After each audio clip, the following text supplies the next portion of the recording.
ये जानने के लिए कि इंसोम्निया क्या होता है, नींद क्यों नहीं आती है, हमें पहले ये जानना ज़रूरी है कि नींद होती क्या है और उसकी ज़रूरत क्या है हमारे शरीर को। स्लीप एक नेचुरल एसेंशियल बायोलॉजिकल प्रोसेस है, जो कि हमारे लिए बहुत ज़्यादा इम्पोर्टेंट है, क्योंकि उसी प्रोसेस में हमारी बॉडी दोबारा से रिपेयर और रीसेट होती है।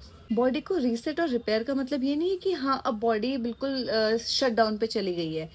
स्लीप में वो प्रोसेस होते हैं जो जब आप जगे हुए हो तब नहीं हो सकते। जैसे कि रिपेयर करना बॉडी को, हॉर्मोन्स दिन भर में जितने डिसबैलेंस हो रखे हैं, उन हॉर्मोन्स को अपने एक नॉर्मल स्टेट में लेके आना, बॉडी के जितने भी टॉक्सिन्स हैं जो दिन भर में बॉडी में डेवलप हो रखे हैं या फिर प्रोड्यूस हुए हुए हैं, उनको सारा क्लियर आउट करना, जो मेमोरीज़ है दिन भर की, उनको सॉर्ट करना कि कौन-सी लॉन्ग टर्म मेमोरी है, कौन-सी शॉर्ट टर्म मेमोरी है। लॉन्ग टर्म मेमोरीज जो होती है वो हमारे ब्रेन का एक पार्ट होता है नियोकॉर्टेक्स, उस पे जाती हैं। जो शॉर्ट टर्म मेमोरीज होती है वो हिप्पोकैम्पस में जाती हैं।